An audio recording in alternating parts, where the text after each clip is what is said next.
Alrighty, hello everyone. So I didn't like the fact that I felt kind of rushed, and it was on my own fault, doing the junior chapter books for the Bailey School kids. So we're gonna go back to the regular ones for a little, and I'll break it up into 3 parts again, and then this way we don't have to worry about it. So because it is summer, my sister has suggested werewolves don't go to summer camp. So that is what we're gonna start on today. So here we go. Oh, my goodness. The Adventures of the Bailey School Kids. Werewolves Don't Go to Summer Camp. Chapter 1. The New Camp. I'm scared, Liza whispered. Melanie rolled her brown eyes. Camp won't be so bad. A new summer camp had been formed close to Bailey City. All the parents thought the week-long camping program was a great idea, and practically every kid from the 2nd and 3rd grades at Bailey Elementary had been signed up for the first session. They were all on a big green bus taking them to the camp. What's the worst thing that could happen? Howie's freckled face peered over the seats in front of them. Liza's eyes got wide. I could get lost in the woods and be eaten by wild animals. Only if you're lucky, Eddie teased from the seat behind her. Melanie ignored him. Don't worry, Liza. There aren't any wild animals around here. And if you get lost in the woods, I'll make everyone look for you no matter how long it takes. But what if we both get lost together? Liza asked. Don't be stupid. I'm not going to get lost anywhere. Melanie squeezed her legs together. She had needed to go to the bathroom ever since they had left the school parking lot. There was a bathroom on the bus, but Melanie didn't want to use it. Liza tapped Melanie on the arm. I'm car sick. Well, don't puke on me, Eddie pulled his t-shirt over his red curly hair. Melanie felt a little sick herself, but she'd seen Liza throw up on too many school trips to ignore her. Stick your head out the window and you'll feel better, Melanie said quickly. Liza had just poked her head out the window when she hollered, I see the sign for the camp. We're almost there. Thank goodness, Melanie said. She wasn't thrilled about going to camp either, but at the moment there was nothing that would make her happier than a non-moving bathroom. All the kids strained to read the sign as the bus pulled onto the gravel driveway. It read, Welcome to Camp Lone Wolf. Chapter 2. Mr. Jenkins. Eddie was out the door of the bus almost before the wheels stopped moving. He never could wait for anything. All the other kids piled out after him, but not Melanie or Liza. Come on, Liza, Melanie urged. I've got to go. I'm scared, Liza whined. I've never been here before. None of us have, Melanie snapped. It's a brand new camp. What if the camp counselors are mean? For all we know, they could be escaped convicts. Melanie rolled her eyes. Well, you can sit here all day if you want, but I have to go, and I'm going now. With that, she grabbed her blue Bailey School gym bag and headed for the door. Liza sure didn't want to be alone, so she clutched her gym bag and followed Melanie. All right, you city slickers, boomed the loudest voice they had ever heard.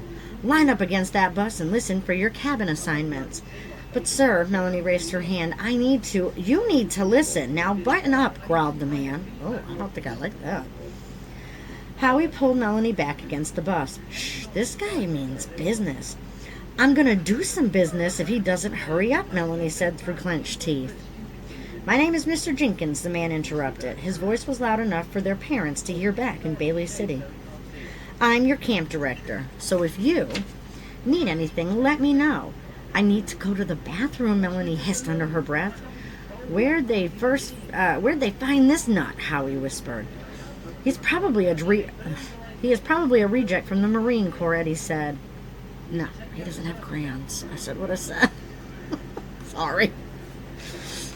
Howie nodded. He is wearing dog tags. Shush, Liza warned. But it was too late. Mr. Jenkins turned and glared in their direction. No talking in the ranks. Maybe he is. He bellowed as he scratched his black beard, causing the tags around his neck to jingle.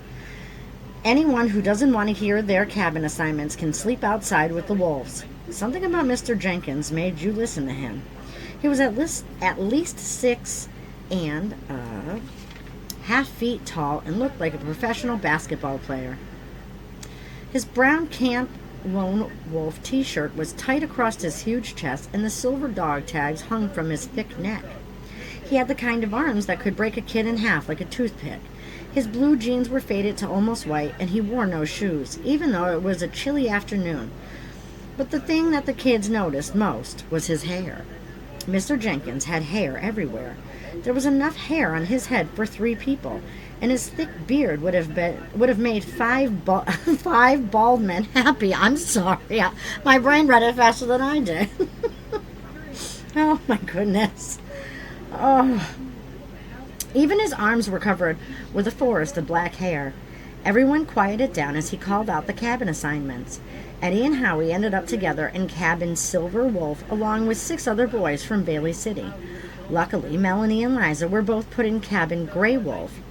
Melanie rushed ahead of the other girls and made it to the bathroom just in time. When Melanie came out of the bathroom, the other girls had already picked out their beds. The only one left was the bunk over Liza's. "Liza, I'll trade you," Melanie said lightly. "No, I can't sleep that high. I'd get sick and throw up all over you."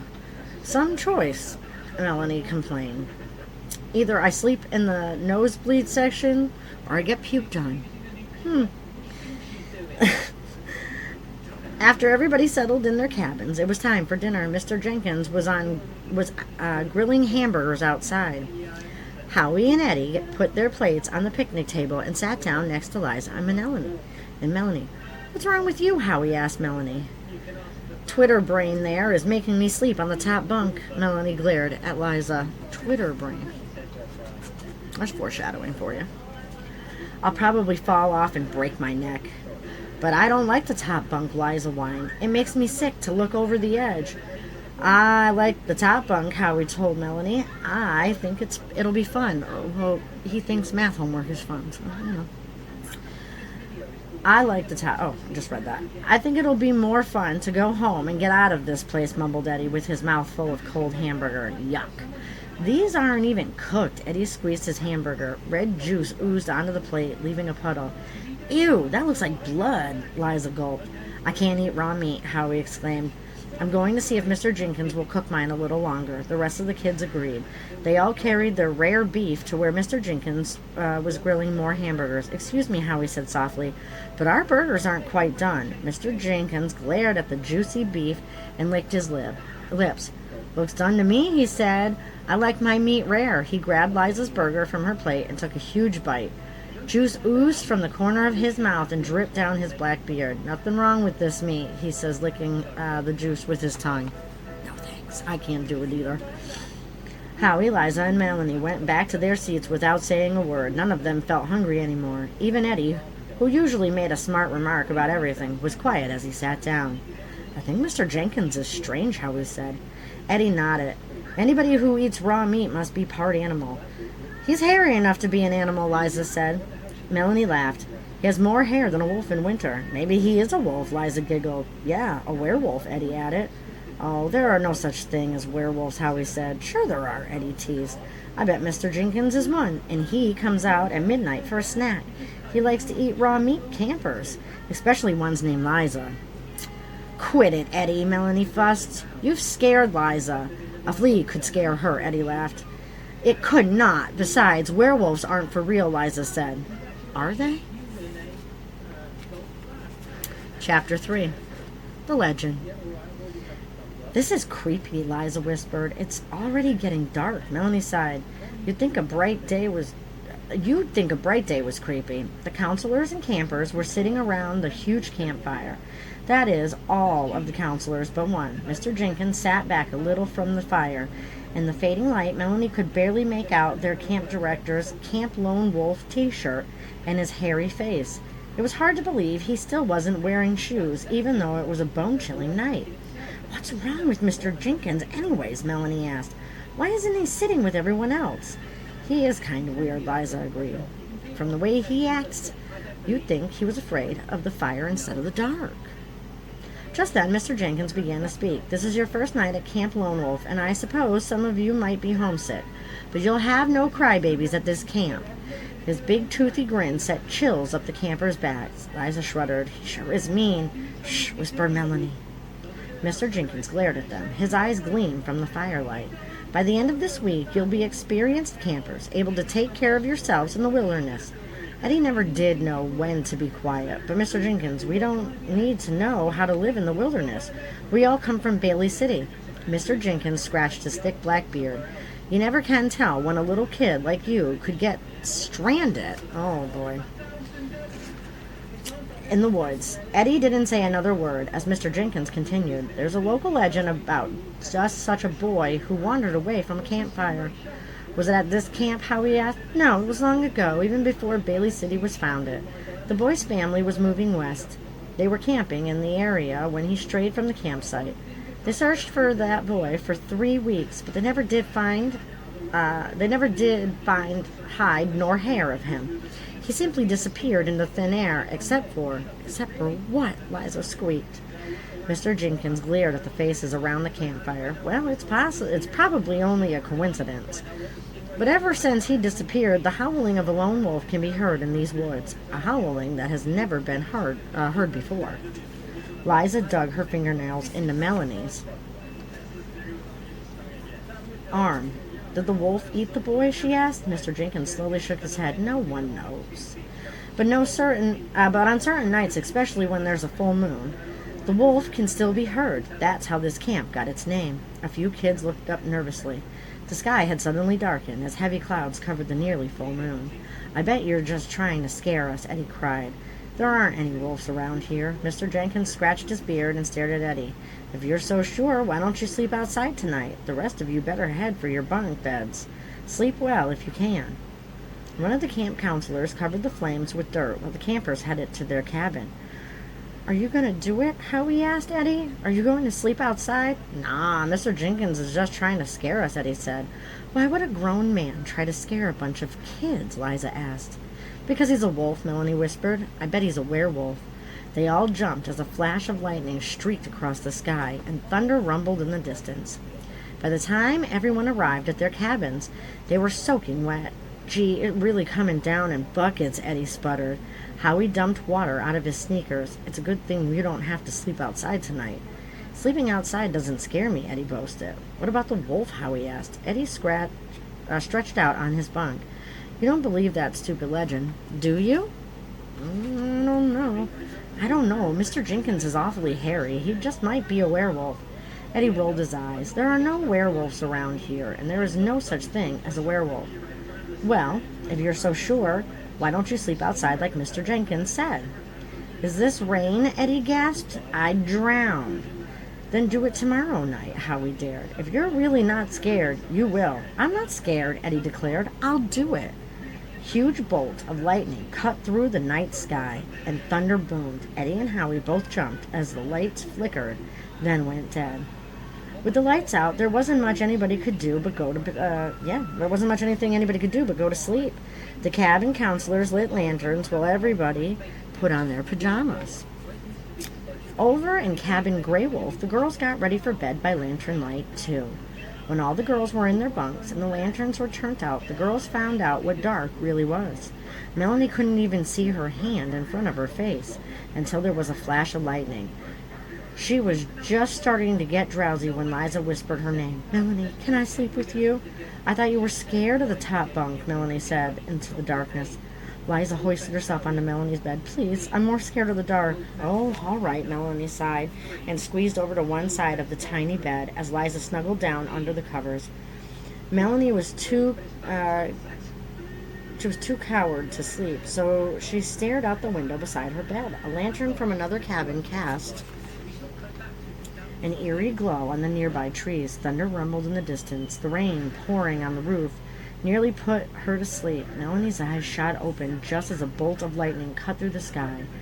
The light was so bright she could see the hunched figure of a hairy beast dashing into the woods.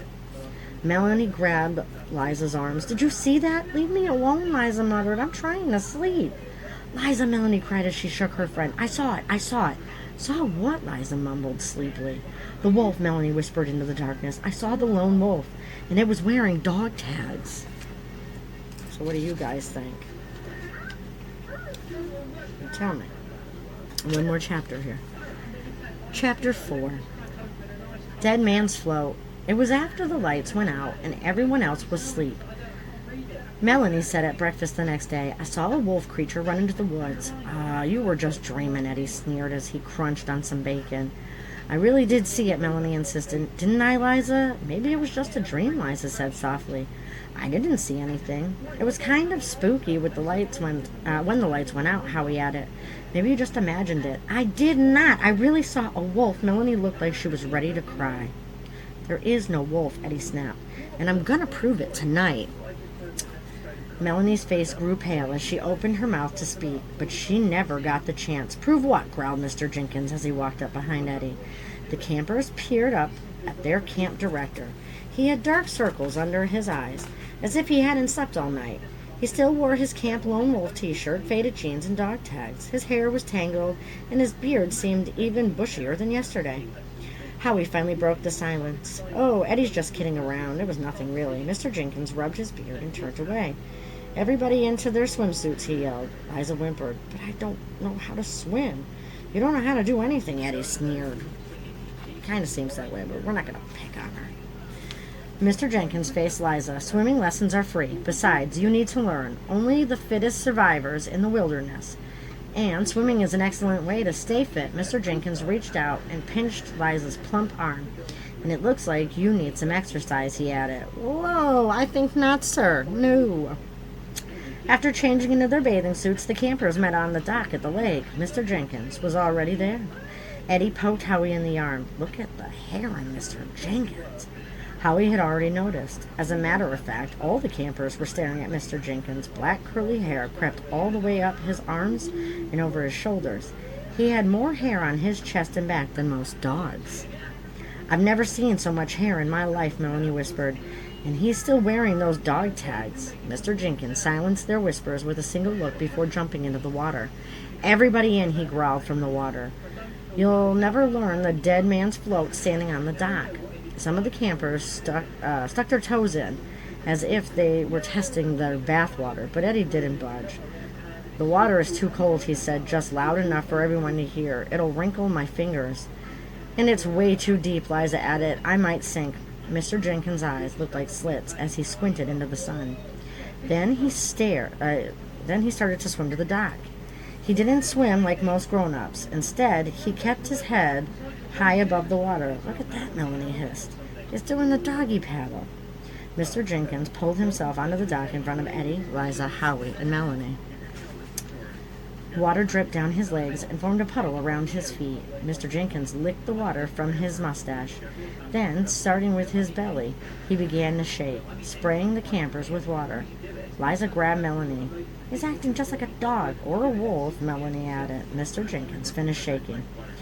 He scratched his beard and looked straight at the campers. "You will get in, or I'll teach you the dead man's float the hard way." "How's that?" gulped Liza. "Get in, or you'll find out," growled Mr. Jenkins. Liza backed away from the dripping Mr. Jenkins. "Be careful," Howie whispered, but it was too late. Liza took one step too many and fell off the dock. She came up splashing like the Loch Ness Monster, swallowing almost a gallon of lake water. "Help me," she gasped. "I'm drowning." Eddie didn't think twice. He jumped in to rescue her, but Liza just climbed on top of him, pushing him underwater. "Help!" she screamed. Mr. Jenkins splashed into the lake beside them. Save me," Liza wailed. Mr. Jenkins scooped up Liza with a big hairy arm and held her high above the water. Eddie propped his head above the surface and spurted out a stream of water. "Were you trying to kill me?" he screamed. "But I was drowning," Liza sniffled. "You moron, this water only goes up to our belly buttons." Eddie stood up to prove his point. Liza's face turned bright red. "Oh," was all she could say as she wiped away a tear. Mr. Jenkins put Liza down and scratched his beard.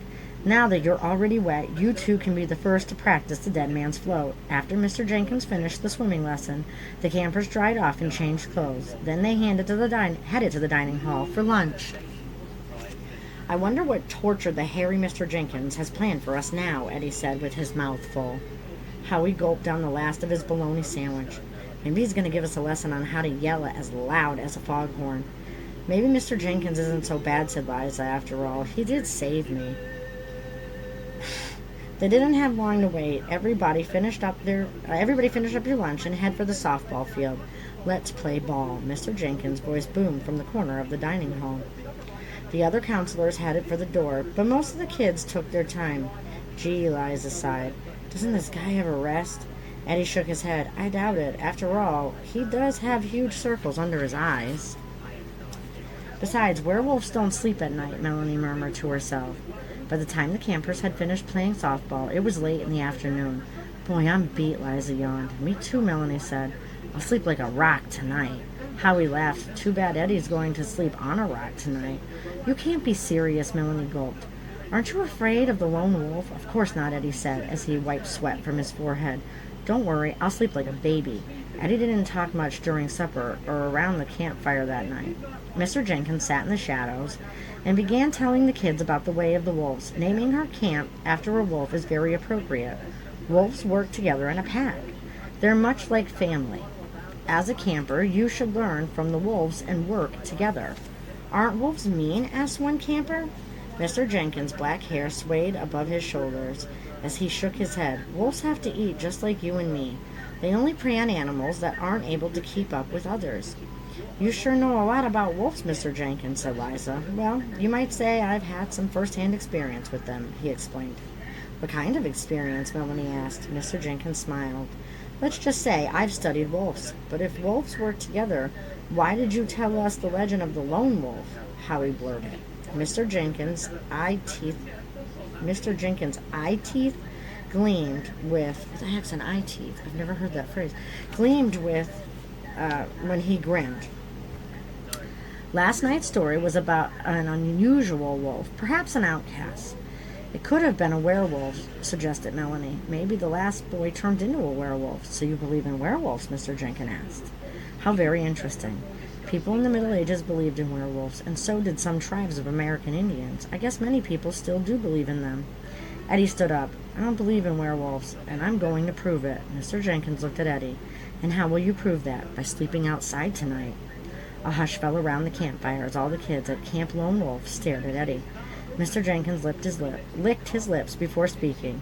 Are you sure you want to do that, Eddie? It gets awfully dark out here at night. Eddie swallowed and hesitated a moment. I'm not afraid of the dark, and I'm not afraid of wolves, because there aren't any around here. It's just a stupid legend somebody made up to scare kids, but it doesn't scare me.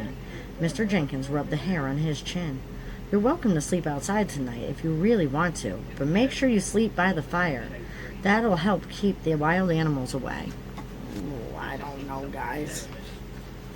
I don't know that Eddie's all there. I don't know that I'd want to sleep outside, wild animals or not. Let me know how you feel in the comments.